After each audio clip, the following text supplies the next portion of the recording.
हर update के लिए bell icon दबाएं और सब्सक्राइब करें वॉइस ऑफ पानीपत।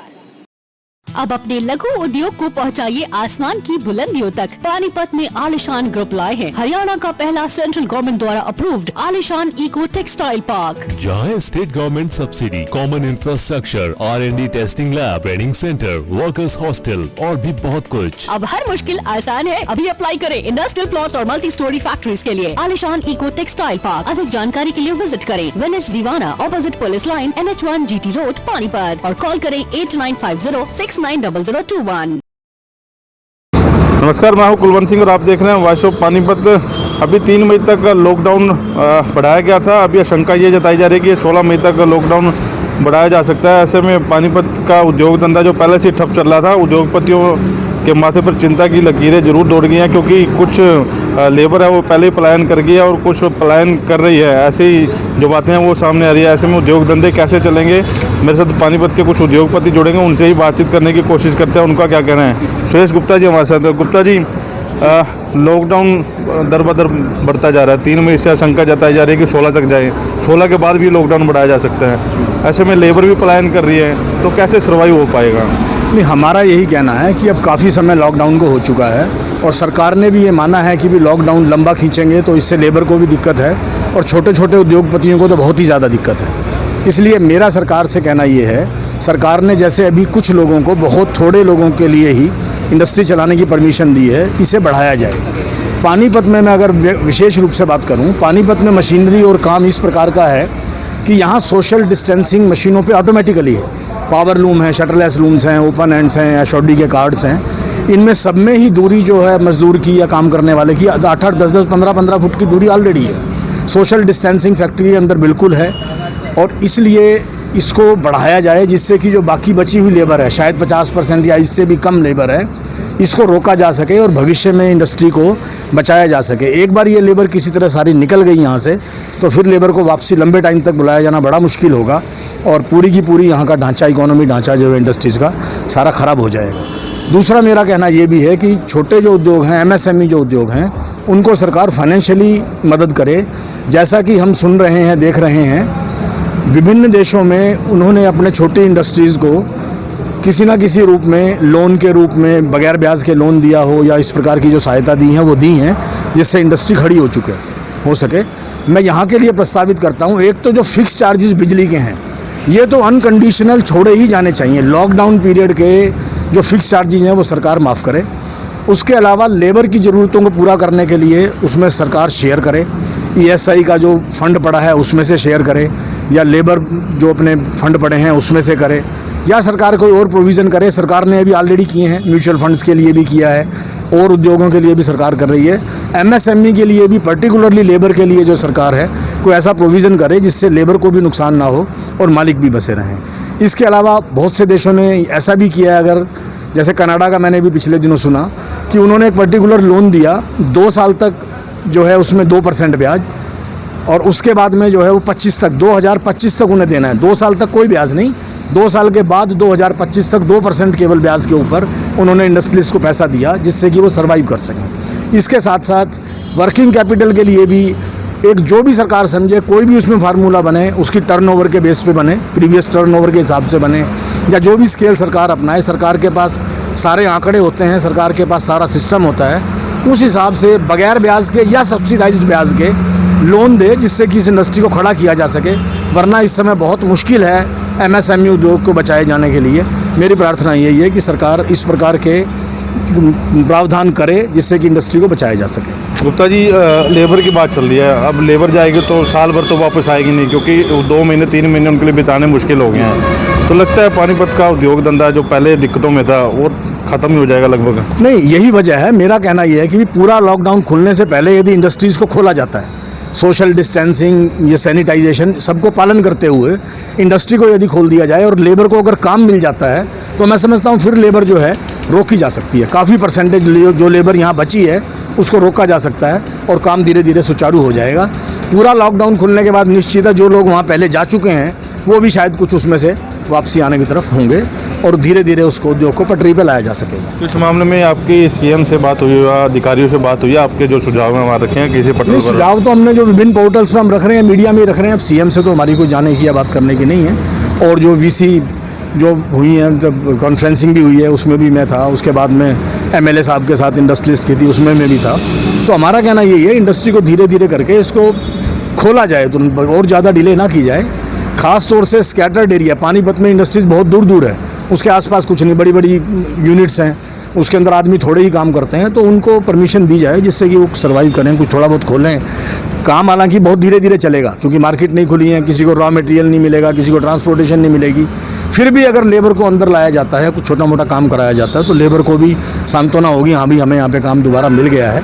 और मालिक का भी ये होगा भी चलो धीरे धीरे महीने में, 10 दिन में, 20 दिन में वो गाड़ी जो है पटरी पर लौट आएगी। गुप्ता जी क्या मानते हैं कितने साल पीछे चला गया पानीपत का उद्योग धंधा? मास्क तो लगाओ जी, लगाओ, थोड़ा मास्क में। पूरे हरियाणा में हमें टेलीफोन से सूचना मिल रही है कि हर जगह लेबर जो उसके यहाँ कर्मचारी हैं सैलरी के लिए दबाव बना रहे हैं। मैं आपके माध्यम से जो आंकड़े मैंने इकट्ठे किए हैं, भिवानी, चरखी दादरी, डिगावा मंडी, हिसार, सरसा, डब्बावाली, फरीदाबाद, गुड़गांवा और इधर अम्बाड़ा, करनाल, लगभग 55% व्यापारी ऐसा है जो वेतन देने की स्थिति में बिल्कुल नहीं है और 20% व्यापारी ऐसा है जो कारोबार बंद करने की स्थिति में आ चुका है। ऐसे में सिर्फ 25% व्यापारी बचा जो अपने आप को सर्वाइव कर रहा है। अभी आपने पूछा था कि आपकी माननीय मुख्यमंत्री से बातचीत हुई। मुख्यमंत्री को व्यापारी और उद्योगपतियों की चिंता कहाँ है? 2 साल से व्यापारी कल्याण बोर्ड आदरणीय मुख्यमंत्री ने हमारी मांग पे बनाया था। उसमें 2 घोषणाएं हमने करवाई थी, एक व्यापारी का सार्वजनिक बीमा और कैजुअल्टी के रूप में उसका जीवन बीमा।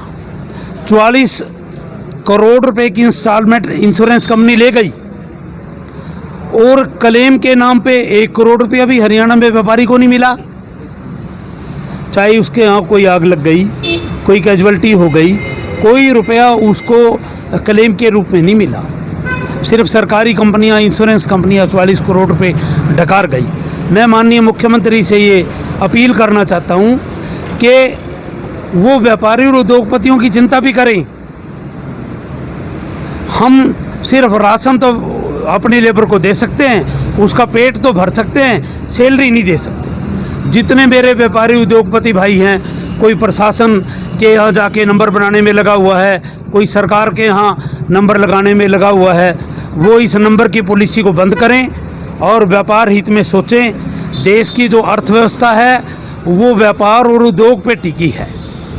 जब तक व्यापार और उद्योग आगे नहीं बढ़ेगा तब देश की इकोनॉमी नहीं चलेगी। तो आपके माध्यम से मेरी ये प्रार्थना है, सरकार कारोबारियों की, दुकानदारों की, एसएमएससी उद्योगपतियों की चिंता करे ताकि ये काम सुचारू रूप से चल सके। तो पानीपत के 2 उद्योगपति हमारे साथ जुड़े थे, हरियाणा व्यापार मंडल के अध्यक्ष भी हैं, वो भी हमारे साथ हैं। तो खबर को ज़्यादा से ज़्यादा शेयर करें ताकि मुख्यमंत्री तक या सरकार तक ये बात जरूर पहुँच सके कि पानीपत का उद्योग धंधा जो है ठप होने जा रहा है और ऐसे उद्योगों को बचाया जा सके। सुरेश काबरा जी भी हमारे साथ फिर से जुड़ गए हैं और एक सुरेश जिंदल साहब भी जुड़ गए हैं। जिंदल साहब, अभी सैलरियाँ, क्योंकि सरकार ने कहा था आप सैलरियाँ भी दें और मजदूरों को खाने का भी इंतजाम करें, अगर आपने फैक्ट्री में काम करवाना है तो उनका भी सारा इंतजाम जो है, सोशल डिस्टेंसिंग, सैनिटाइजर, मास्क वगैरह दे।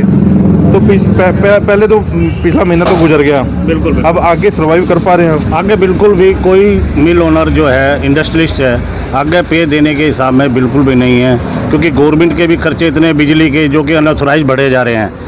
उसके लिए बहुत रिक्वेस्ट करी जा चुकी है कि बिजली का जो फिक्स चार्जेज है, एनी और दूसरे और भी, जब फैक्ट्रियाँ नहीं चलेंगी तो तनख्वाह कहाँ से आएगी? ना बैंक पैसा देने को तैयार किसी को भी, हर एक चीज़ से टाइट होता जा रहा है। ना फैक्ट्री चलेगी, ना एक्सपोर्ट का काम चलेगा, जब तक कि छोटा छोटा एक्सपोर्ट सब अलग अलग जगह चलता है। एक्सपोर्ट का जब माल पूरा नहीं होगा तो नहीं जाएगा। हमारी यही प्रार्थना है कि छोटे छोटे उद्योग जो हैं उनको चालू किया जाए और उन पर जाके लोगों का माल पूरा बने और जाके एक्सपोर्ट होए। इसमें गवर्नमेंट की इकोनॉमी भी बनेगी और सबको काम भी मिलेगा, अनएम्प्लॉयमेंट बिल्कुल ख़त्म हो जाएगी। और ये जो भगवान की कृपा से पानीपत शहर ऐसा है जो कि एक इंडस्ट्रीज़ के नाम में हर जगह में मशहूर है। और जो यहाँ पे अब हम टाइम पे माल किसी का ऑर्डर या लोकल माल भी नहीं बना के दिया जाएगा, वो सारा धरा जाएगा। ये सीजन के हिसाब से चलता है, जैसे कि सब्जियाँ, फ्रूट, एनीजेड, हर एक चीज़ सीजन में आती है। एक्सपोर्ट के भी ऐसे ही ऑर्डर आते हैं जो कि सीजन के हिसाब से फ़ॉरेन में जाते हैं। क्रिस्पीस है, एनीजेड जो भी है, 3 महीने पहले वो ऑर्डर देते हैं। जब यहाँ पे फैक्ट्रियाँ नहीं चलेंगी तो उनको कोई भी ऑर्डर नहीं मिलेगा, क्योंकि भगवान जाने कल को क्या होने वाला है। इस हिसाब से किसी को कोई ऑर्डर नहीं मिल रहा है और आगे दिक्कत आने का। अगर यहाँ पे छूट मिल जाएगी तो व्यापारी, इंडस्ट्री लोग, एक्सपोर्टर जो है ऑर्डर लेने की चेष्टा करेंगे, काम बढ़ाने की कृपा वो करेंगे, ताकि वर्करों को टाइम से पे मिले, हर एक काम चले। वर्करों को काम मिलेगा तो सारा काम सुचारू हो जाएगा, किसी बात की किसी को नहीं। और जो सोशल इंस्टीट्यूट की वो है, हर एक फैक्ट्री ने ये अपने हिसाब से बना लिया है। और क्योंकि डिस्टेंसिंग बहुत ज़रूरी है और इंस्ट्रक्शनलाइज भी सब ने किया हुआ है। कृपया यही प्रार्थना है प्रशासन से कि इसको जल्द से जल्द इसको चालू करें और लेबर जो है उसको बढ़ाया जाए और फैक्ट्री ताकि सुचारू रूप से चले, किसी बात की कोई प्रॉब्लम आने वाली नहीं है। हमारे माध्यम में यही रिपोर्ट है। काबरा जी, क्या सरकार से क्या मांग करते हैं? हाँ, बेसिक जिससे कुछ एक्सपोर्ट हाउस को कुछ यहाँ पे खोलने की परमिशन दी गई है। आज एक्सपोर्ट हाउस के पास अगर मैन्युफैक्चरिंग के लिए अगर यार्न मैन्युफैक्चरर से यार्न नहीं आएगा तो एक्सपोर्ट हाउस की जो कल परसों हमारे पास इंक्वायरीज थी, अगर हमारे लोगों की जो छोटी इंडस्ट्रीज भी है वो भी काम खुलेगा तभी एक्सपोर्ट हाउस का काम चलेगा। मतलब बड़ी इंडस्ट्री अगर यार्न बनाएगी, हम लोग उसको मल्टीफोल्ड करेंगे या उसके अंदर जैसे कोई कार्टून बनाने वाला, कोई चेन बनाने वाला, कोई स्टिकर बनाने वाला, उन उद्योगों को भी देंगे तभी एक्सपोर्ट हाउस का पूरा प्रोडक्ट तैयार होगा। केवल एक्सपोर्टर को परमिशन देने मात्र से काम नहीं चलेगा।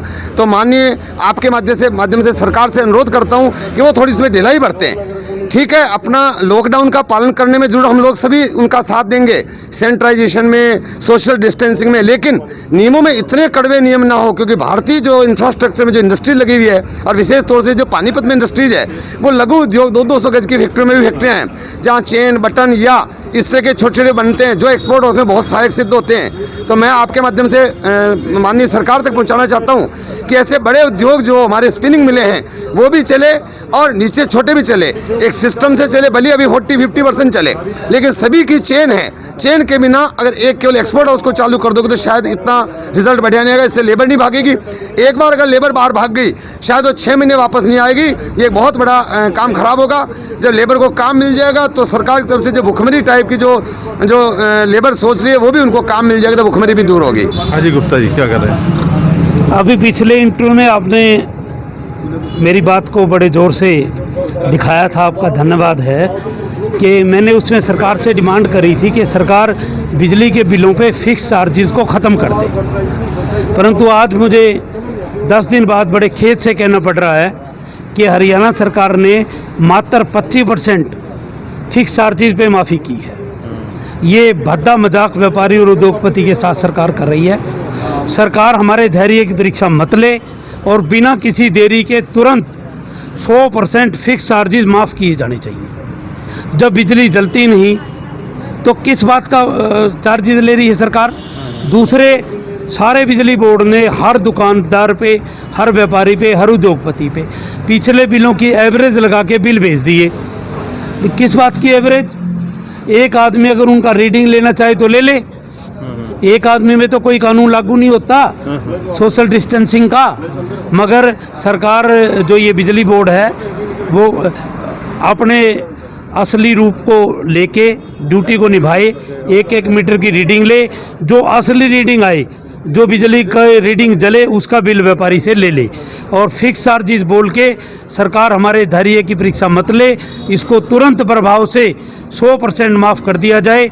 ऐसी एक बार फिर मेरी हरियाणा सरकार से अपील है। दूसरे, मैं जैसे दूसरे भाई उद्योगपति व्यापारियों ने भी कहा कि दूसरे देशों में भी ऐसा हुआ है, कम से कम 6 महीने तक पूरा ब्याज माफ़ कर दिया जाए। आदरणीय मोदी जी ने पहले 3 महीने पोस्टपोन किया है। अभी मैंने एक बैंक से पता किया था 39,600 रुपये की किस्त है उसकी, कोई लोन है, और वो 3 महीने अगर पोस्टपोन कर दिया तो वो फाइनेंस कंपनी फ़ोन करके व्यापारी को कह रही है 66,000 रुपये देने पड़ेंगे भाई। या तो ये किस्त जमा कराओ या 66,000। मैंने फिर उस कंपनी से संपर्क किया, किस बात के 66,000? वो कहता है जी कंपाउंड इंटरेस्ट लगेगा, चक्रवृद्धि ब्याज। तो ऐसी किस्तें पोस्टपोन करने का क्या फ़ायदा कि 3 महीने में ही उसको डबल अमाउंट देना पड़े।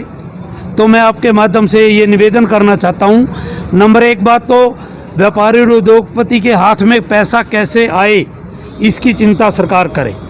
अभी मैं कुछ एनालिसिस देख रहा था दूसरे देशों के भी, जिस आदमी के जिस व्यापारी उद्योगपति के लोन हैं, सीसी लिमिट्स है, सरकार योग्यता अनुसार उस व्यापारी की परफॉर्मेंस देख के 40% 50% उसमें इंक्रीज कर दे, परंतु सशर्त ये रहेगा कि उस पर ब्याज न लगे और 3 महीने तक पूरे ब्याज की माफ़ी हो।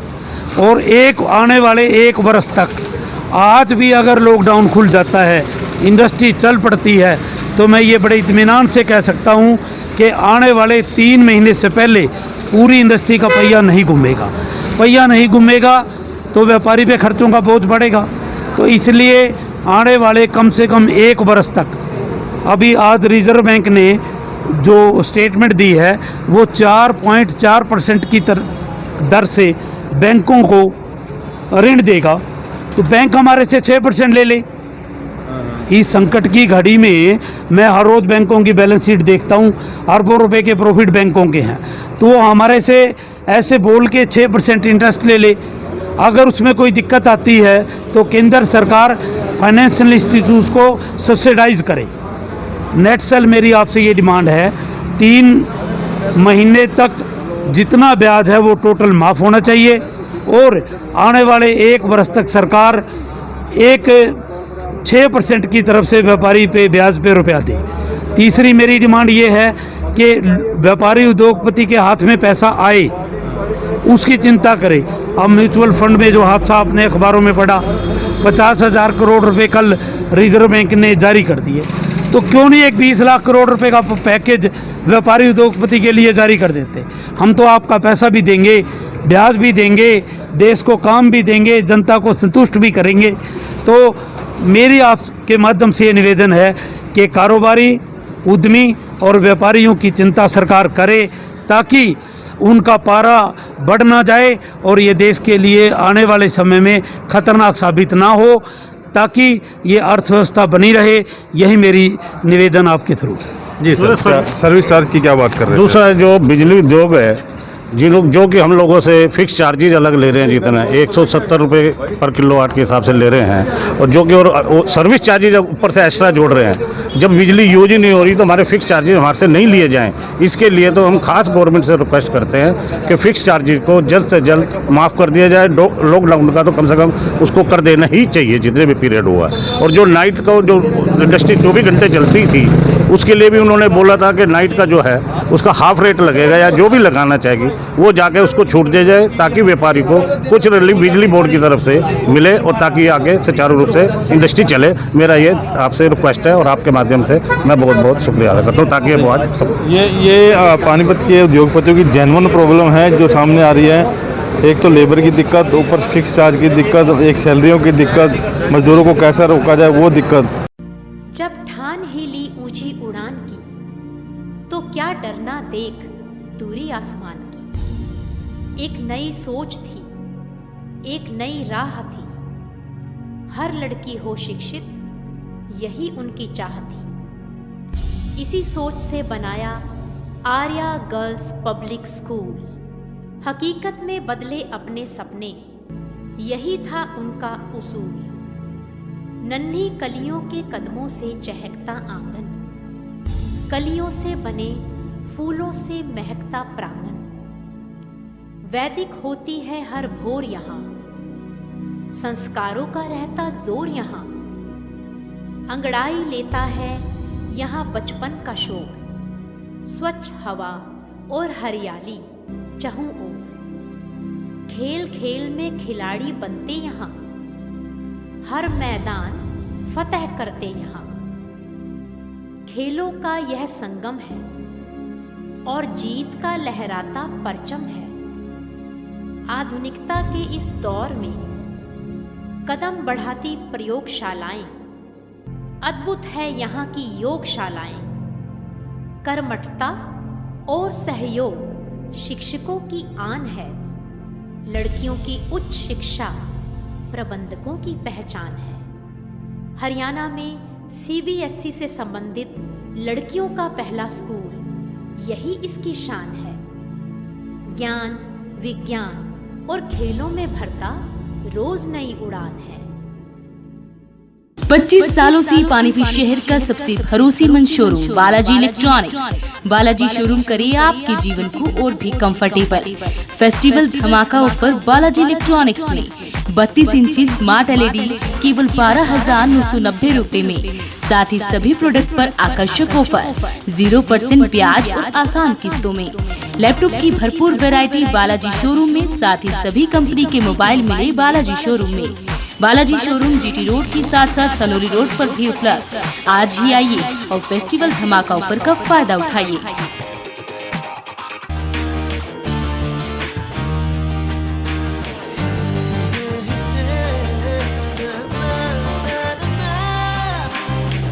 Add colors to your learning, life will be shining. You'll have a better future and you'll be smiling. Pride Sanskriti School, a better place, a better world. Pride Sanskriti